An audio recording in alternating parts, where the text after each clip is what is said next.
말씀 보겠습니다. 요한복음 14장 1절에서 3절까지 먼저 보겠습니다.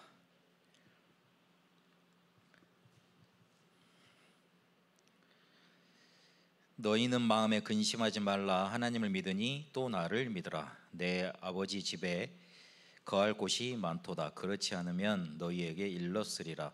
내가 너희를 위하여 거처를 예비하러 가노니 가서 너희를 위하여 거처를 예비하면 내가 다시 와서 너희를 내게로 영접하여 나 있는 곳에 너희도 있게 하리라.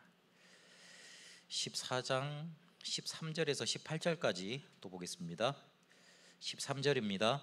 너희가 내 이름으로 무엇을 구하든지 내가 행하리니 이는 아버지로 하여금 아들로 말미암아 영광을 받으시게 하려 함이라. 내 이름으로 무엇이든지 내게 구하면 내가 행하리라. 너희가 나를 사랑하면 나의 계명을 지키리라. 내가 아버지께 구하겠으니 그가 또 다른 보혜사를 너희에게 주사 영원토록 너희와 함께 있게 하리니 그는 진리의 영이라. 세상은 능히 그를 받지 못하나니 이는 그를 보지도 못하고 알지도 못함이라. 그러나 너희는 그를 아나니 그는 너희와 함께 거하시며 또 너희 속에 계시겠음이라. 26절 27절은 우리 같이 읽도록 하겠습니다. 보혜사 곧 아버지께서 내 이름으로 보내실 성령 그가 너희에게 모든 것을 가르치고 내가 너희에게 말한 모든 것을 생각나게 하리라. 평안을 너희에게 끼치노니 곧 나의 평안을 너희에게 주노라. 내가 너희에게 주는 것은 세상이 주는 것과 같지 아니하리라. 너희는 마음에 근심하지도 말고 두려워하지도 말라. 아멘. 우리 신앙의 발판 계속 지금 보고 있습니다. 오늘은 세 번째를 볼 건데, 하나님의 능력,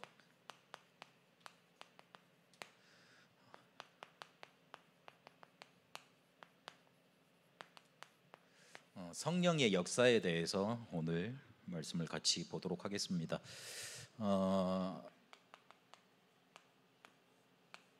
우리가 지금 신앙의 발판 10가지를 보고 있습니다.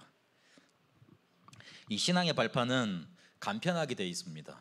10단어로 되어 있고, 그리고 실제로 이게 전체적으로 조직신학이나 성경의 신학이나 그런 것들을 다 통틀어서 전도의 방향으로 맞게 그렇게 편집이 되어 있습니다. 그리고 복음적입니다.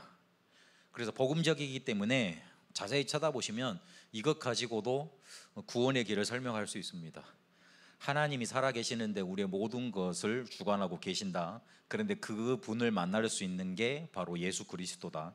그 예수 그리스도 우리가 믿을 때 성령께서 우리와 함께 하시게 된다.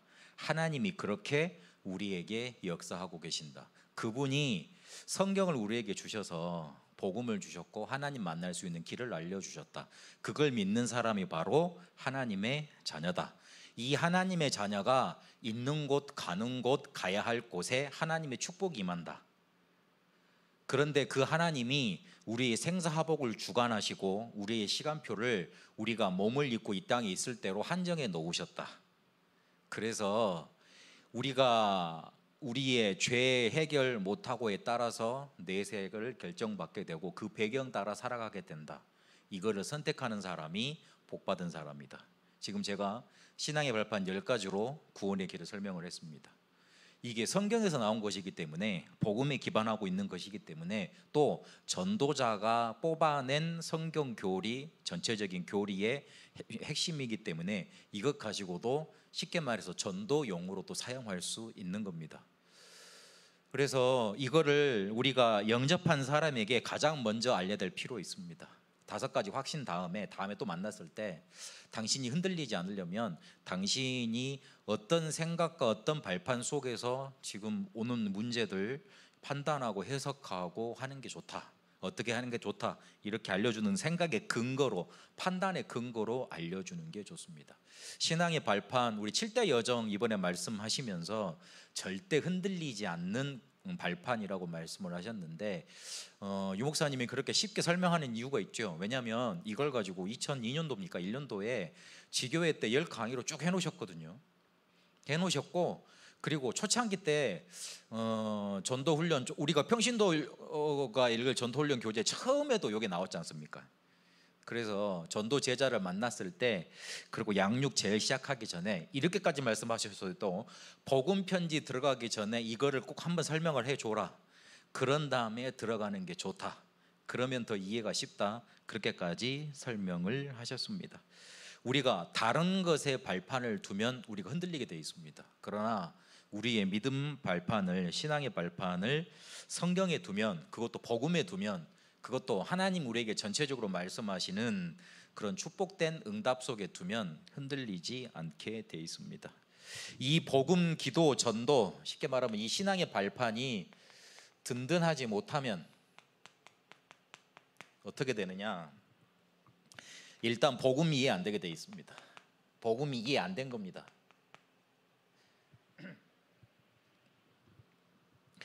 그 마태복음 16장 목사님이 강단에서 말씀 주실 때 머리에 있는 게 우리 이쪽으로 내려와야 된다 그러셨잖아요. 여기 있는 게 여기 내려온 거 보고 발판이 됐다, 그렇게 쉽게 표현할 수 있습니다. 요게로만 알고 있다 그래서 복음이 사용되는 거 아니지 않습니까? 그렇죠? 우리가 지금 여기에 알고 있다 그래서 복음이 적용되지 않습니다. 이번 주에도 우리가 용서할 수 있는 성도, 그렇게 용서하라는 말씀을 우리가 받았는데 쉽게 용서가 됩니까? 안 되죠. 일단 이해가 돼야 돼요. 그리고 그 사람이 왜 그럴 수밖에 없는가 진짜로 보여야 됩니다. 우리가 자칫 잘못하면 보이는 대로, 들리는 대로 사람 쉽게 판단할 수 있고, 그리고 일에 대해서, 사건에 대해서 쉽게 결정 지을 수 있습니다. 그런데 그렇게 쉽게 결정되고 쉽게 판단해 버리면 아차하는 실수들이 많이 있습니다. 그래서 영적으로 바라봐야 되고, 그 쉽게 말하면 그게 사건이 오게 된 본질을 좀 따져봐야 되고, 그리고 그게 일어날 수밖에 없었던 원인에 대해서 조금은 기도해보고 판단해봐야 됩니다. 그렇게 자꾸만 그런 눈이 없으면 복음 우리가 안 되게 돼 있습니다. 내려올 리가 없습니다. 머리에서만 맴돌고 노트만 붙잡고 있고, 그렇게 돼서 복음 실제로 이해 안 되게 돼 있고, 복음이 이해 안 됐다는 건 그리스도 단어는 알지만 그리스도가 실제로 역사하지 않고 있다는 말이 되고, 그리고 구원의 축복과는 멀어져 있다는 뜻입니다. 이게 이해 안 됐다는 겁니다. 이러면 자연스럽게 전도도 이해 안 되겠고, 그리고 전도도 되어지지 않습니다. 되는 것 같은데 안 되고 또 막히고, 이런 일들이 자꾸 일어납니다. 결국은 기도 이해도 안 되는 겁니다. 우리의 신앙의 발판이 든든치 않으면 성경에서 말하는 하나님이 우리에게 주신 제일 축복된 것만 쉽게 말하면 놓치고 사는 결과를 맞이하게 됩니다. 우리가 훈련을 왜 받아야 되느냐? 훈련이 안 되면, 쉽게 말해서 정말로 훈련이 든든하게 되어지면 저절로 될 일이 안 돼요. 훈련이 안 되면 저절로 될 일이 아무리 노력해도 되지 않습니다. 그래서 훈련이 필요하고 우리의 발판을 든든히 하는 일이 필요합니다. 자연스럽게 전도문이 열려야 되고, 자연스럽게 어디 가서 이렇게 복음 전할 수 있어야 되고, 한 사람을 양육해야 되고, 그 사람에 대한 문제 해결해 줄 수 있어야 됩니다. 그런데 나부터 흔들리고 있으니까, 나부터 훈련이 안 돼 있으니까 이 사람을 어떻게 기도를 시켜줘야 되고, 어떻게 치유의 길로 인도해 줘야 되고, 그 다음에 문제가 왔을 때 어떻게 해석을 해줘야 되는지, 그리고 어떻게 답을 줘야 되는지 놓치게 되어 있습니다.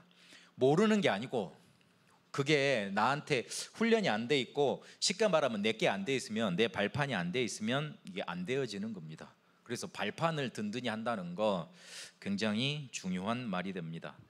그리고 이 발판이 안 돼 있으면 판단력이 흐려지게 돼 있고, 그리고 흔들리게 돼 있습니다.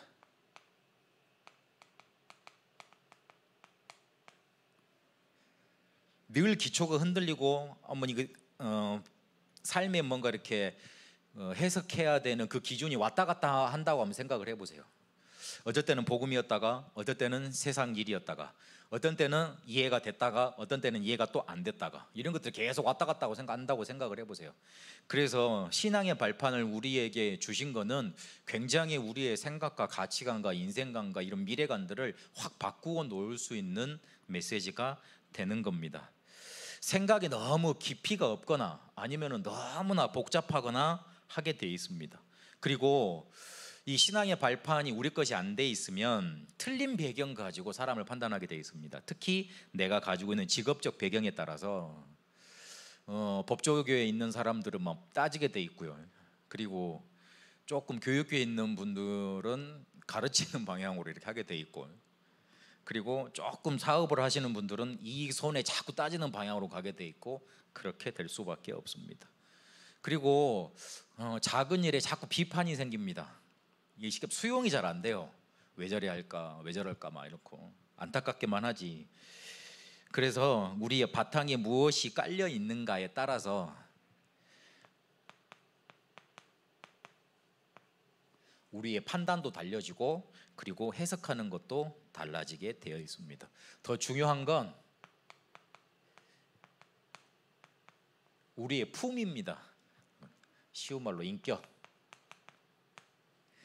늘 복음인 것 같은데 복음이 아니게 돼 있습니다. 잔머리를 자꾸 쓰게 돼 있고 이익과 손해 나면 왔다 갔다 하게 돼 있고, 그리고 내 발판이 아니니까 계속 문제가 찾아옵니다.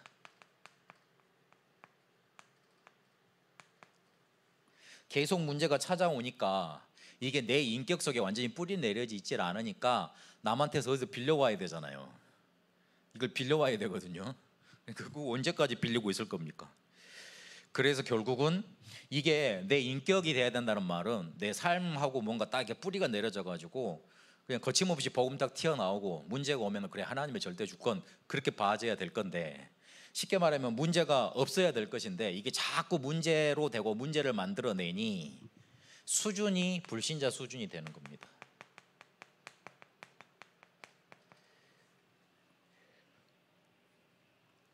이렇게 돼버립니다.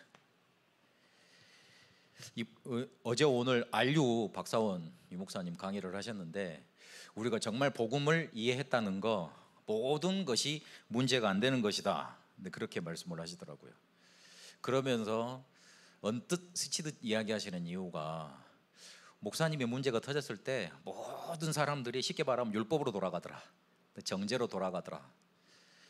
근데 그거 문제가 생겼을 때 내가 목사님을 위해서 기도를 못했구나, 이렇게 돌아가는 게 복음 아니겠느냐. 있는 얘기 더, 원래 사람이 말을 전달하다 보면 한마디 더 하게 돼 있잖아요. 그래서 여기서는 1이었는데 여기 한 두 단계 서대만 거치면 10이 되잖아요. 그런 식으로 10만 돼도 괜찮죠. 한 100이 돼 있으니까. 그러면 여기 있던 문제하고는 완전히 다른 문제가 돼 있으니까, 여기서는 별거 문제 아니었는데 여기서는 완전 죽일 놈이 돼 있거든요.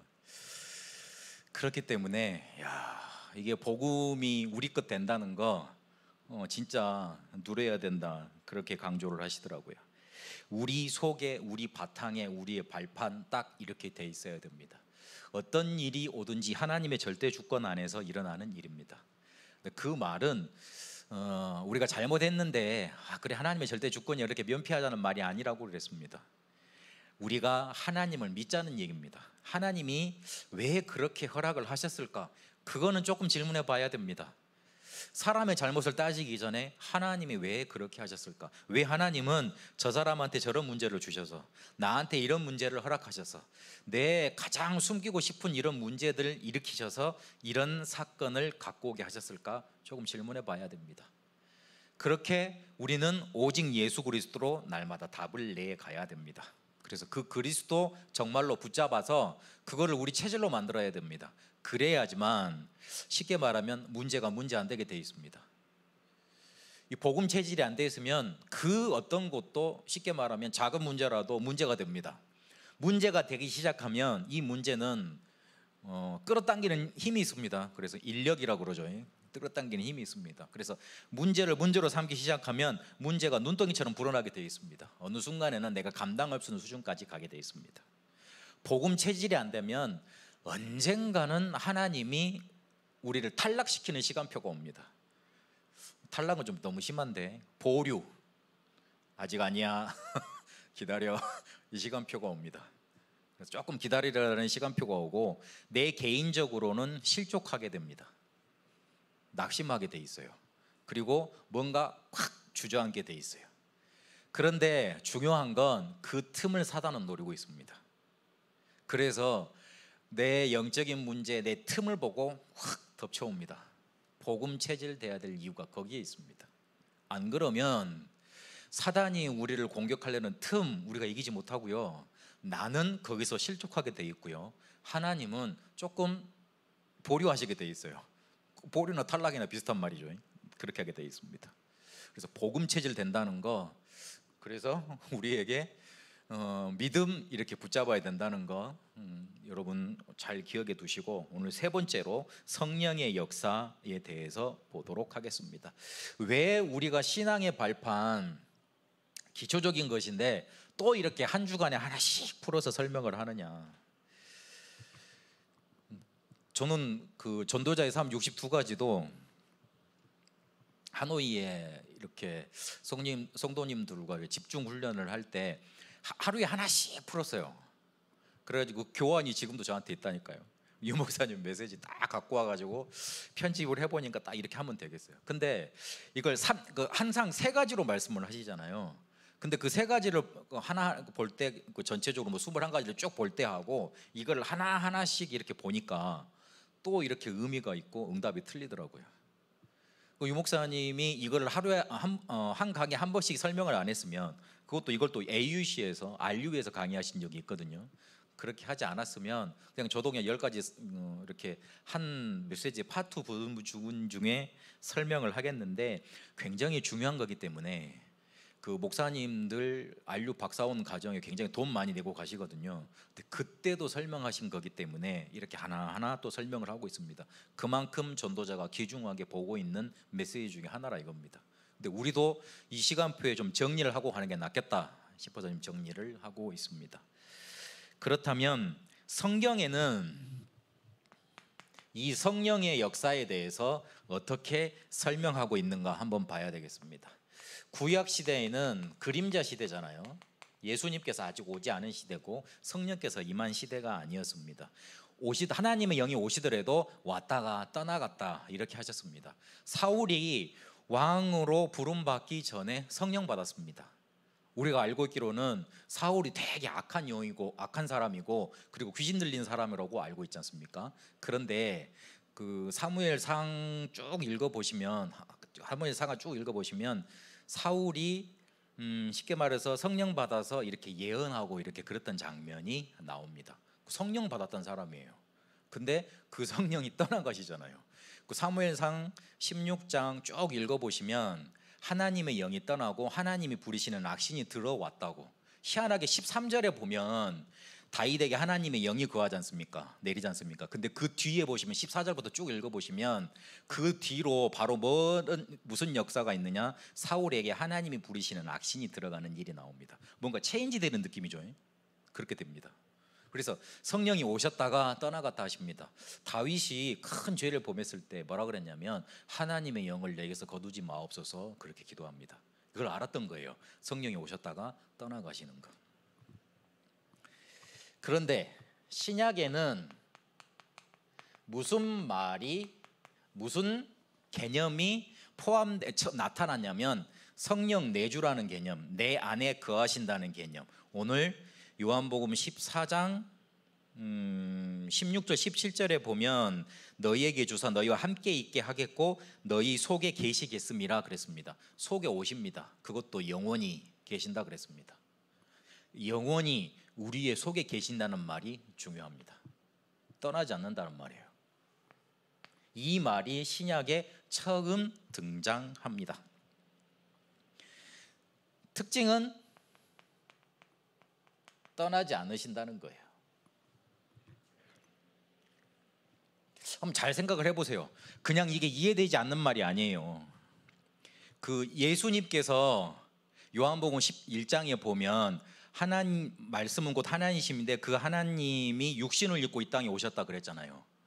하나님의 성령이 우리 속에 들어올 수 있는 길을 모형을 먼저 보여주신 거예요. 처음 그냥 뚝딱 일어난 일이 아니고 하나님이신 그분이 요한복음 1장에 보니까 육신을 입고 이 땅에 오셨잖아요.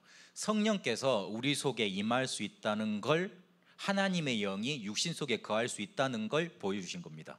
창세기 6장에 보면 뭐라고 되어 있습니까? 내 영이 너희가 육신이 됐기 때문에 영원히 거하지 못한다 그랬잖아요. 그거를 쉽게 말해서 깨트리시고 구원의 길을 여시면서 함께 할 수 있는 표본 모델을 먼저 보여주신 거예요. 그러고 난 다음에 약속하신 거예요. 이해되고 계시는 중이죠? 아멘. 요엘서 2장. 죄송합니다. 제가 설교를 좀 쉽게 해야 되는데 원래 유목사님도 40대 때는 설교를 어렵게 하셨더라고요. 막 자기가 들어있는 거 막 쏟아붓고 나오고 그러다 보니까 한 50 중반 지금쯤이면 이렇게 메시지 들어도 이렇게 지금 메시지가 더 어려우세요? 그 지금쯤이나 되니까 조금 간결하게 말씀하시지 막 그때는 이렇게 자꾸 이렇게 막 그 책에서 배운 것도 말씀하고 그래가지고 듣다 보면 저게 뭔 말이지 이럴 때도 있었거든요. 그래서 제 나이를 좀 참고해 주시고 막 쏟아 놓는다는 것만 이해를 하시고 좀 보셨으면 좋겠습니다. 요엘서 2장 28절에 보면 내 남녀 종에게 부어주시겠다고, 내 영을 부어주겠다고 약속을 하셨습니다. 그렇고 요한복음 14장 16절 17절에도 보면 영원히 너희 속에 함께 계시겠다 그랬고, 우리 속에 평안으로, 세상이 줄 수 없는 평안으로 함께 하시겠다고 예수님께서 직접 약속하셨습니다. 이게 사도행전 1장 4절 8절에 보면 하나님 나라라는 단어로 또 약속이 됐고, 그리고 성령 충만으로 또 구체적으로 약속이 됐습니다. 결국은 하나님의 나라와 성령 충만 같은 개념의 단어고 같은 개념입니다. 하나님의 나라가 임했다는 것, 성령 충만 우리에게 임한 겁니다. 하나님의 나라를 기다리라는 것, 성령 충만 받기를 기다리라는 겁니다. 그거 기다리라는 겁니다.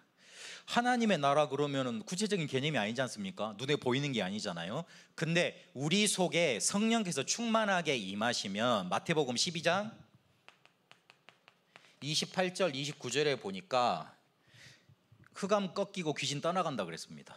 너희가 내 이름으로 귀신을 쫓아낸 것이면 이미 너희에게 하나님 나라가 임했느니라 그랬습니다.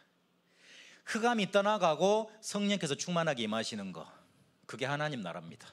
그거를 실제로 성령 충만으로 체험할 수 있는 겁니다. 이러면 뭐가 일어나느냐? 성경에 보니까 요 하나님의 영이 충만하게 일어나고 난 다음부터 다른 일이 일어난 게 아니고 전도 운동이 일어났습니다. 사도행전에 잘 보세요. 성령께서 충만하게 역사하시고 난 다음에 다른 일이 일어난 게 아니고 전도 운동, 사람 살리는 운동, 생명 운동이 일어났습니다. 사도행전 2장 1절에서 13절까지 보니까 성령께서 임하시니까 각기 다른 나라 말로 이야기를 하기 시작하잖아요. 예전에는 방언이라고 되어 있는데 이번 개역개정을 오늘 제가 읽다 보니까 각기 다른 나라의 언어들로 말하기를 시작하니라. 그건 번역 잘한 것 같아요. 방언 그러니까 우리가 셜라셜라 따따따 이걸 알고 있는데 그게 아니고 각 지방 말, 지방의 말, 그게 방언이거든요. 원래 그런 의미예요. 그건 잘 풀어놨다 그래 싶더래요. 그렇게 성령께서 임하시니까 그 사도행전 2장 9절에서 11절까지 15나라에서 온 사람들이 각기 자기가 태어난 곳, 자기 나라에서 들었던 언어들로 하나님의 큰 일을 듣는도다, 그렇게 말을 하고 있습니다. 그렇게 하나님의 말씀이 증거되는 일이 일어났습니다. 그리고 사도행전 3장 1절 12절까지 보니까 늘 겁쟁이였던 베드로가, 주저했던 베드로가 담대하게 늘 자기가 가던 곳에서 예수 그리스도 이름으로 안진뱅이를 일으킵니다. 늘 우리가 가는 현장인데 솔직히 우리 속에 주저하는 마음이 많거든요. 그런데 성령 충만 임하니까 그 베드로의 눈이 바뀐 겁니다. 늘 성전에 가고 왔다 갔다 했는데 그곳에 있던 안진뱅이가 다르게 보인 거예요. 그렇게 복음이 증거됩니다. 그리고 사도행전 4장 1절에서 12절까지 보니까 담대하게 사내들인 공회 앞에서 그리고 종교 재판 법정 앞에서 예수님을 그리스도라고 다른 이로서는 구원을 받을 수 없나니 천하 사람 중에 구원받을 만한 다른 이름을 우리에게 주신 적이 없다. 그렇게 딱 선포해 버립니다. 그렇게 성령이 충만한 역사가 일어나니까 베드로 그렇게 세게 말하죠. 세게 말하죠. 옆에 안진뱅이 일어서 있죠. 사람들이 할 말이 없었다 그랬어요. 그러면서 자기들끼리 야, 쟤 베드로 아니야? 쟤가 저렇게 유식했어? 그래서 증인도 옆에 서 있고 베드로가 그렇게 말을 하니 도저히 반박할 말이 없어서 그래도 말하지 마, 그렇게 내보냈다. 그렇게 성경은 기록하고 있습니다. 성령의 역사가 일어나면 그렇게 사람이 변하고요, 막을 수 없는 일들이 일어나는 겁니다.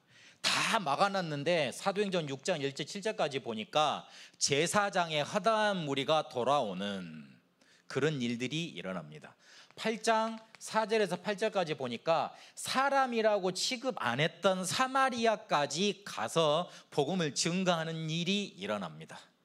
우리가 가기 꺼려하는 곳, 그리고 우리가 생각지도 못했던 곳, 그곳으로 하나님은 이끌어 가시는 겁니다. 사도행전 8장 26절에서 40절까지 보니까 전혀 만날 수 없었던 에디오피아 내시에게 복음 증거되는 일이 있었고, 그리고 사도행전 10장에 보면 고넬료한테 누가 가서 복음을 전하겠어요? 그 당시에는 꿈도 꿀 수 없는 일이죠. 일단 자기들을 지배하고 있는 계층이고, 그리고 이방인이라고 절대 말도 안 거는 그런 사람들이었어요. 그런데 거기 가서 베드로를 하나님이 억지로 보내시잖아요. 보자기에다가 이렇게 먹지도 못하는 거, 율법에 먹지 못하는 걸 그걸 보여주는 환상을 2번이나 보여주시네. 그래가지고 안 갈까봐 사람을 누가 찾으러 왔다 성령께서 직접 알려주시네.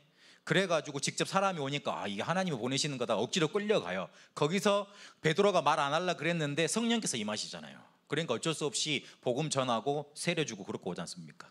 하나님이 우리가 복음 있는 줄 아시고, 그리고 성령 충만 받으면 그렇게 확 몰아가시면서 복음의 문을 열어가시는 겁니다. 그리고 이 전도운동이 어떻게 일어나느냐, 사도행전 13장, 16장, 19장에 보니까 무속, 점술, 우상 아닙니까? 그 시대에도 문제였고 지금 시대에도 문제입니다. 가장 시대의 문제였던 네피림 문화를 완전히 뒤집어 놓는 그런 일들을 일으키셨습니다. 지금도 네피림 시대지 않습니까? 지금도 쉽게 말하면 흑암한테 완전히 장악된 시대입니다. 그 시대를 우리의 힘으로는 못 이겨요. 성령 충만 받아야 돼요. 성령 충만 받아서 그것 가지고 예수라는 우리 랩런트들, 그것 가지고 실제로 뭔가 이렇게 만들어내는 작품을 만들어내는 랩런트들, 그런 랩런트들 일어나서 살려야 됩니다. 그거 아니고서는 될 수가 없습니다.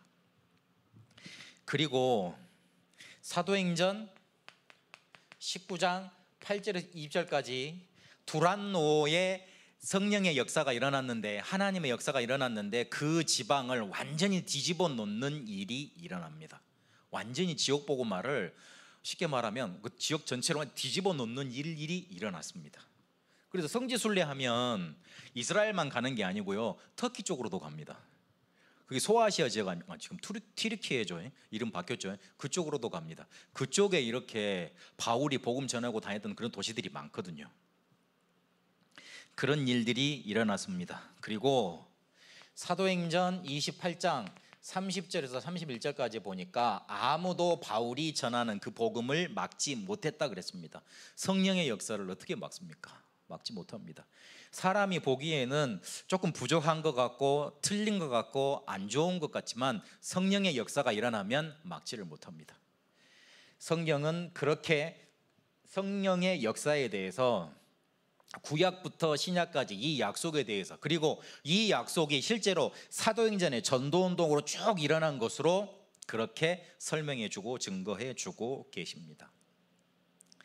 이러려면 이거를 실제로 우리가 요약을 해서 비밀로 가지고 있어야 됩니다.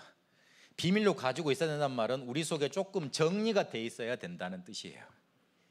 뭐가 정리가 돼 있어야 되느냐, 우리가 구원 받았다는 말은 고린도전서 3장 16절에 보면 성령께서 내주한다는 말입니다. 우리 안에 쉽게 말하면 그 에베소서 2장 1절에서 3절까지 흑암, 마귀, 세상 영이 우리를 지배하고 있다가 그게 떠나고 하나님의 영이 우리를 지배하신다는 겁니다. 우리 안에 계신다는 겁니다. 그리고 우리의 생활 자체가 달라집니다.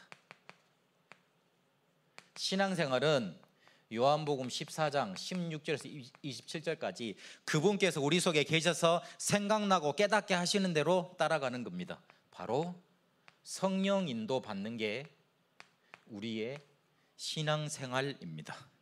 그렇다면 이거 할 수 있도록 우리에게 능력 주시겠다고 약속하셨고, 그리고 우리를 증인 삼으셔서 전도하도록 이끄시는 겁니다. 이것 보고 사도행전 1장 8절에 성령 충만이라고 말을 합니다.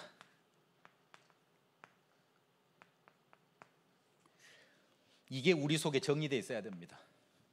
하나님이 우리 안에 거하시고 우리를 인도하시고 우리에게 충만함으로 역사하고 계신다. 그게 정리되어 있어야 됩니다. 이게 우리 속에 비밀로 가지고 있어야 됩니다. 우리가 실제로 성령 충만을 어떻게 받느냐, 성령 충만이 뭐냐, 그거 고민하고 그럴 게 아니고, 우리가 가진 기술로 성령 충만 받는 게 아니고 우리가 가지고 있는 방법으로 성령 충만 받는 게 아니라는 뜻이에요. 우리에게 이미 주신 구원으로 충분하고 우리가 신앙생활을 하나님의 인도 받으면 끝나는 거고, 그렇게 우리에게 성령의 충만함으로 능력으로 임하신다는 거예요. 그걸로 됐다는 거예요. 어디 가서 성령 충만 받게 해준다, 그 말 쉽게 말해서 그 말에 속지 말라는 뜻이에요. 특별한 방법이 없습니다. 성령 충만 받는데 이렇게 비밀이 정리되어 있으면 우리 속에 임하는 겁니다. 그래서 이게 먼저 우리 속에 정리되어 있어야 됩니다. 그러면 실제로 왜 성령의 역사를 말을 합니까? 한번 따져봐야 됩니다. 실제로 우리 속에 성령의 역사, 성령 충만한 증거가 없으면 힘이 없습니다. 내가 하나님의 일을 하고 싶어도 할 수가 없어요. 하나님의 말씀을 붙들었다 그래도 그 말씀대로 안 돼요. 하나님의 말씀을 지키라 그러고 실천하라고 우리 강조를 많이 하는데 조금 생각해 봐야 됩니다. 정확히 말하면 우리는 절대 불가능입니다. 더 정확히 말하면 안 됩니다. 그래서 그 튤립 교리라고 칼빈의 5대 교리 있지 않습니까? 전적 부패, 전적 타락입니다. 할 수가 없습니다. 될 수가 없어요. 그게 우리 인간이에요. 근데 그 인간 중에 하나가 나예요. 나도 별반 다를 게 없어요.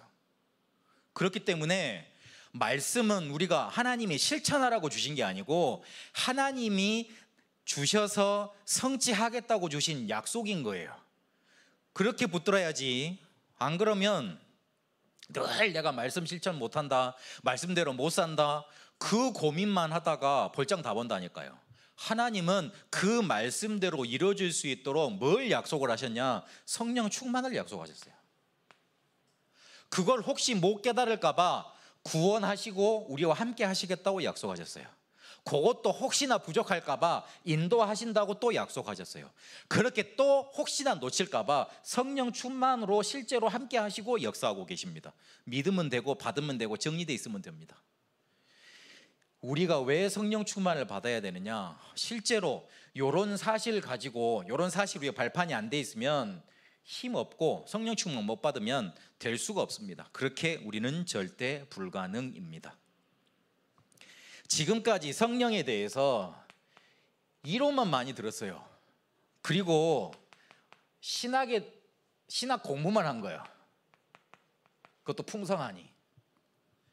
너무 공부를 많이 했다 보니까 알면 자기가 체험한 줄로 알아요. 배우면 그게 자기 건 줄 알아요. 그리고 많이 지식이 많으면 그렇게 될 줄만 알아요. 절대 그렇지 않습니다. 그리고 그냥 성령 충만이라는 글자만 알고 있는 정도입니다. 실제로 하나님의 성령이 내 속에 임해서 내 마음이 평안해지고 문제가 문제 안 되지고 그래서 사람이 용서가 되어지고 사람이 이해가 되어지고 이런 일들이 일어나야 되는데 성령의 열매 중에 뭐 사랑, 희락, 화평 이거 있지 않습니까? 그렇게 임해야 되는데 그런 열매는 하나도 없이 예전 그대로 마음 상태는 가면서 마음에 사람에 대한 원망, 불편, 불신 이런 것들 가득 차 있으면서 성령 충만 받았다 그렇게 할 수는 없잖아요. 근데 내게 성령의 열매는 안 나타나고 그리고 지식은 많은데 내 속에 평안은 없다면 이렇게 알고 있는 거예요.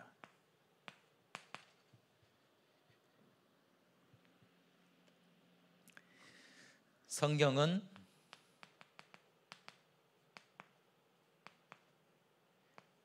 실제 체험도 강조합니다. 한 구절 한번 보겠습니다. 창세기 41장 38절에 보니까 요셉을 보고 뭐라고 그랬습니까? 바로가 하나님의 신에 이렇게 충만한 자를 우리가 어디 가서 얻겠니? 그랬습니다. 하나님의 신에 충만한 사람, 그게 자기만 느꼈다면, 성령 충만을 요셉 혼자만 느꼈다면 말이 안 되지, 이런 말이 안 나오잖아요. 그런데 옆에서 그것도 그 뭔가 이렇게 애굽 백성의 생사를 좌지우지할 수 있는 그런 권력 가진 자가 봤을 때 얘는 뭔가 다르네, 그것도 하나님의 영에 충만했네, 그렇게 볼 정도로 요셉이 이거를 체험했고 실제로 누렸다는 말이 됩니다. 요셉만 그랬냐? 그렇지 않습니다. 성경에 큰 일을 일으켰던 사람, 역사를 일으켰던 사람들이 다 이랬습니다. 다 이랬습니다. 그래서 이거를 실제로 성경은 강조하고 있고, 그리고 실제로 우리에게 이거 될 수 있도록 하나님이 약속해 주셨습니다.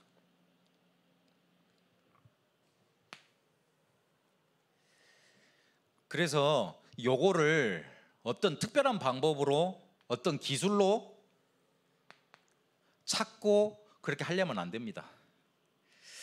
제가 경험한 바로는 예배만 잘 들어도 돼요.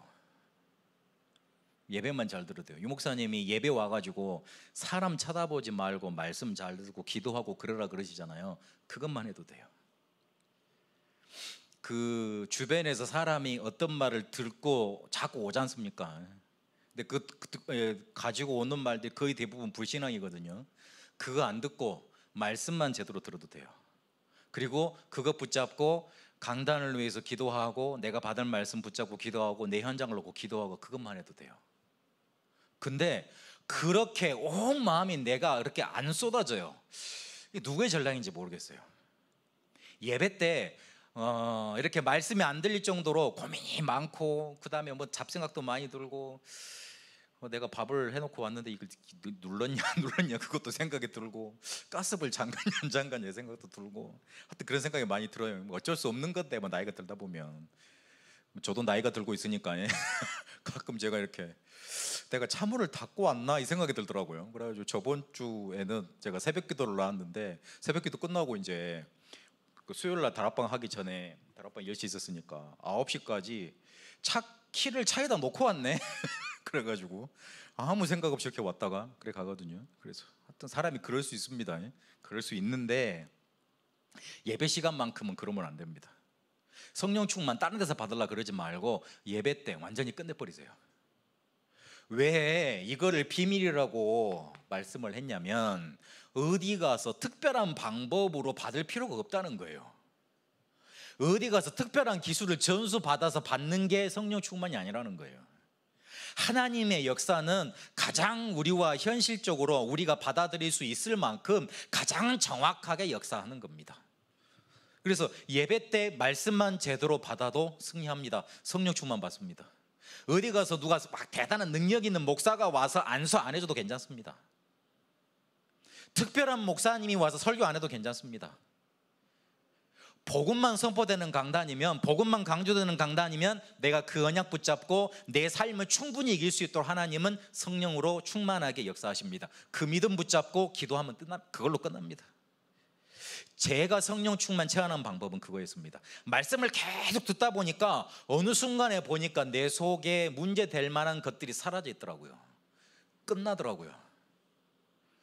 말씀 놓치면 슬 옛날로 돌아갑니다만은 어쨌든 말씀만 그래서 제대로 붙잡으면, 말씀을 제대로 붙잡고 언약을 붙잡으면, 하나님이 내게 역사해달라고 그것 붙잡고 기도하면 임하시더라고요. 평안이 임하더라고요. 문제가 돼 있는 게 문제가 되지, 그러니까 쉽게 말하면 문제가 안 된다는 말은 내 속에서 해결이 문제가 되더라고요. 저도 잘못된 건 있죠. 그래서 그거는 분명히 용서를 구하고 이렇게 잘못도 구하고 그럽니다. 그런데 일단 나한테서 문제가 안 돼야 돼요. 그리고 해결이 돼야 되고 하나님의 계획이 찾아져야 됩니다. 그렇게 임하는 게 평안 아닙니까? 그래서 어디 가서 특별하게 받을 필요 없다, 특별한 방법이 필요 없다. 하나님이 내게 주신 구원, 성령 내주, 성령 인도, 성령 충만, 성령 역사라는 이 세 가지 단어, 우리 신분 아닙니까? 그 신분만 제대로 붙잡아도 끝난다. 너무 성령 충만을 어디 가서 먼 산에 가서 특별한 도인처럼 돌을 닦아야지만 오는 걸로 다 설명을 해놨어요, 지금까지. 그러니 자연스럽게 그거를 실제 생활로 끌고 들어와서 적용을 해야 되는데 안 되죠. 간극이 크죠. 미리 포기부터 하죠. 아이고, 내가 성령 충만 어떻게 받겠냐. 실제로 우리의 삶 속에서 제일 필요한 게 성령 충만인데, 실제로 우리가 문제를 이겨내고 사람들을 살리고 우리 문제를 뭔가 극복해내고 도전하고 그러려면 제일 필요한 게 성령 충만인데, 그거를 먼 나라 얘기로 특별한 방법으로만 얘기를 해놨으니 우리가 하고 있는 것에서 충분히 임할 수 있는 건데, 그거를 뭔가 이렇게 막 특별한 걸로 막 기술적으로 뭔가 많은 걸 알아가지고 하는 걸로 쉽게 말하면 그렇게 설명이 되어 왔고 그렇게 모델이 보여져 왔으니 실제 삶 속에서는 판판이 기독교인들 지는 거예요. 어디 가서 현장 가서 전 봐주는 사람, 이렇게 사주팔자 보는 사람한테 영향이 확 가지, 교회 다니는 사람한테 영향력이 확 휩쓸리진 않잖아요.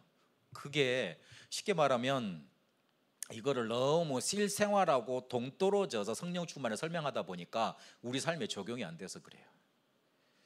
그래서 성령 충만, 제 경험으로는 정말 성령 충만 쉽게 받는 방법, 예배 때 간절히 기도하고 말씀 붙잡으면 그걸로 성령 충만이에요. 끝이에요.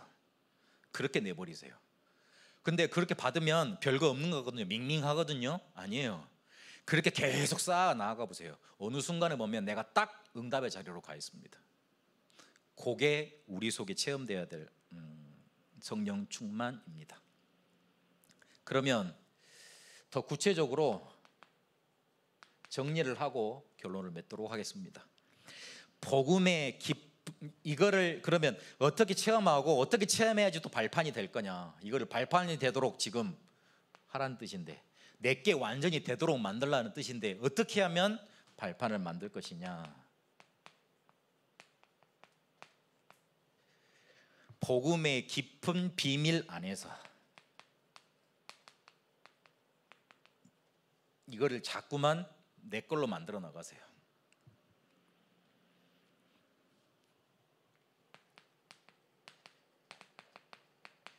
빌립보서 3장 1절 21절까지 바울이 자기 고백을 합니다. 나 대단했던 사람이다. 그런데 복음 받고 보니 그게 배설물로 보이더라. 내 배경이 천국 시민권이더라. 천국 시민이더라. 내 배경이 천국이더라. 그렇게 내가 바뀌었다. 그렇게 표현을 합니다. 여러분의 모든 것이 바뀔 정도로 그렇게 복음 누리면 됩니다. 여러분이 버리고 싶었던 그 과거의 상처도 발판되면 돼요. 오늘 어떤 한 랩런트를 만났는데 이 사정을 듣다가 내가 그 이야기를 처음 들어봤거든요. 그 랩런트한테 얼핏 듣긴 들었는데 가정 사정을 듣다가 너무 옛날 내 어릴 때 모습하고 너무 닮아가지고 깜짝 놀랐어요. 그래서 이번 주간 강단 메시지로 답을 줬어요. 그 용서하란 말이 아니야. 용서하란 말을 안 한 게 아니고 용서하라 그랬잖아요. 근데 네가 용서가 되려면 이해가 돼야 될 거 아니니, 왜 그런지 영적인으로 보여야 될 거 아니. 영적으로 보자. 그리고 흑암 세력을 결박하는 기도를 먼저 하자. 하나님이 용서할 수 있도록 너에게 은혜를 주실 거다. 목사님도 기도할게. 요렇게 기도해. 그러면 용서가 될 거야. 너 말씀의 성취로 가게 될 거야. 그렇게 답을 줬어요. 복음 안에서 우리의 발판이 우리의 상처가, 옛날 상처가 자랑할 정도 되면 복음 제대로 깨달은 거예요. 내가 이 상처가 없었으면 어쩌겠지. 가장 뭔가 소중하게 보인다. 그러면 복음 제대로 깨달은 거예요. 아직은 남한테 말하기 부끄럽고, 그리고 생각하면 가슴이 아프고, 복음 더 이렇게 깊이 더 체험하고 계시는 중이지 아직 복음으로 결론난 게 아닙니다. 내 상처가 복음 전할 수 있는 발판이 됐다는 건 내가 그 사람한테 막 떠들고 다니란 말이 아니고요. 복음 전할 때 내 상처가 드러났는데, 말을 했는데 그 상처를 같은 사람이 뭔가 동감해주고 본질적으로 이렇게 인정해주고, 그걸 딛고 복음으로 너는 갔구나, 나도 그럼 복음으로 갈게, 그렇게 된다면 제대로 여러분 깨달은 겁니다. 상처가 감사되면 돼요. 쉬운 말로, 하나님 나한테는 왜 이런 가정을 주셨습니까? 왜 나한테는 이런 문제를 주셨습니까? 왜 이런 상처를 주셨습니까? 그게 감사되면 돼요. 하나님, 만약에 내가 이게 없었다면 복음을 깨달을 수 있었을까요? 하나님 너무 감사합니다. 이거 주셔서 감사합니다. 이것 때문에 내가 복음 알게 해주셔서 더욱 감사합니다. 이것 때문에 내가 복음을 더 붙잡고 복음을 전할 수 있도록 전도자로 살게 하시니 더 감사합니다. 제가 자폐치유 캠프 갔을 때 랩런트들한테 그랬어요. 야, 니들 복음이 10개 필요하잖아. 근데 다른 사람들은 자기들이 정상이라 그러면서 그리스도가 복음이 1도 필요 없다 그런다. 그러면 복음이 10개, 그리스도가 10개 필요한 네가 복 받은 거야? 아니면 그리스도가 1도 필요 없는 저 사람들이 복 받은 거야? 정상이라고 말하는 사람들이. 얘를 또 알아요. 나는 복음이 좋아요. 나는 그리스도 필요해요. 말 못하는데 표현해요. 그렇게 조용한 애들이, 눌려 지내던 애들이 자폐치유 캠프만 오면 난리법석이에요. 찬양할 때 막 책상을 두들기고 어떤 애는 뛰어댕기고, 어떤 애는 무대 난입해가지고 안 되는 이렇게 왔다 갔다 율동하고 그리 찬양해요. 우리는 그렇지 않잖아요. 다 점점 차린다고. 다 점점 차린다고. 목소리도 노래방에선 잘 나오는데 이상하게 찬양 부를 때면 잘 안 나와요. 그렇죠. 그렇더라고요, 보니까. 그런데 얘네들은 다르더라고요. 그렇게 눌려있고 하도 사람들이 막 조심해, 막 그러지 마, 이런 소리만 듣다가 거기 와서는 애들이 풀어지는 거예요. 그리스도 계속 나오죠. 옆에서 성경 구절 같이 이렇게 따라해주고 풀어주는 그런 천사 도우미들 있죠. 3일 내내 예배드리죠. 애들이 너무 좋아하는 거예요. 니들이 복받은 애들이야. 그리스도 조금 정상이라고, 조금 생활이 잘 된다고, 조금 돈 있다고, 조금 배웠다고, 그리스도 나 필요 없어, 그런 사람들 미안하지만 제 기준에는 그렇습니다. 저주받은 사람이에요. 복음의 깊은 비밀 속으로 들어가면 성령의 충만 자동적으로 임하게 되어 있습니다. 두 번째로, 제가 간증드렸던 것처럼 말씀과 전도 체험 속에서 이걸 체험하면 가장 정확하게 됩니다. 전도 체험만 많이 해도 안 됩니다. 말씀이 성취되는 전도 체험, 말씀의 응답 따라 일어나는 전도 체험. 강단에서 이번 주에 이런 메시지를 받았는데 그 메시지를 붙잡고 기도했는데, 저 사람 보니까 이걸로 답 주면 되겠네, 강단에서 답 주면 되겠네 떠올라서 답을 줬는데 그게 시발점에 대해서 복음이 증거되는 그런 체험들 하나 둘씩 해나가면 됩니다. 그거 놓고 기도하세요. 그리고 실제로 기도해야 됩니다. 기도 속에서 정시, 무시, 특별기도, 생각기도 많이 있는데, 근데 기도가 제대로 안 된다 그러면 특별기도 도전하세요. 요즘에 우리 새벽기도 많이 부흥했어요. 목사님이 기도하시자, 기도하자 그랬는데, 일단 어떤 때는 손영희 원사님, 저 목사님 미세 나왔는데, 일단 김미숙 장로님하고 권사님 이렇게 나오시고 또 도희준 장로님 부부 이렇게 나오시고 그래가지고 잘 차 보입니다.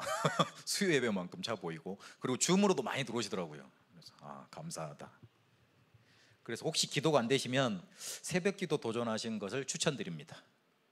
아멘. 하나님의 능력이 성령의 역사로 나타납니다. 이게 실제로 없으면 우리는 힘없이 살아가야 됩니다. 그런데 이 성령의 역사를 어디 특별한 곳에 가서 어디 특별한 뭔가 기술을 전수받아서 받는 게 아닙니다. 하나님이 구원으로, 신앙생활 성령 인도하심으로 그리고 능력을 약속하셨습니다. 우리가 조금만 복음을 깨닫고 말씀에 집중해서 인도받아 가면 임하게 되어 있습니다. 임하면 달라집니다. 체험하면 달라집니다. 그 예전에 광고 있었잖아요. 맛을 봐야 맛을 알지 뭐 무슨 간장. 예전에는 뭐 그렇게 많이 말을 했었는데 일단 봐야 됩니다. 왜 우리 랩런트들이 힘이 없냐? 이 체험이 안 돼 있어요. 근데 이 체험을 막 이렇게 막 쫓아갈 게 아니고 예배 잘 드리게 하고 예배 속에 복음을 붙잡아야 될 이유를 붙잡게 만들고 예배를 통해서 내가 응답받았던 거 모델로 자꾸 서면 애들이 보고 배우게 돼 있습니다. 가장 사실적으로 가장 쉽게 가장 현장적으로 전달되고 또 우리가 또 체험해야 됩니다. 이런 성령의 역사가 여러분에게 발판되는 응답이 있게 되시길 바랍니다. 살아계신 하나님, 우리에게 성령의 충만, 성령의 역사를 약속으로 주셨습니다. 우리가 예배 때 말씀으로 깊이 들어가다가 기도 속에 들어가다가 말씀을 받다가 체험될 수 있는 응답 우리에게 허락해 주옵소서. 그래서 우리에게 하나님의 나라가 임한 것, 성령 충만이 임한 것 체험하고 전달하는 증인 되도록 이끌어 주옵소서. 이것이 우리의 발판 되어져서 어떤 것도 문제되지 않는 응답의 여정 가게 하여 주옵소서. 살아계신 우리 주 예수 그리스도 이름으로 기도합니다.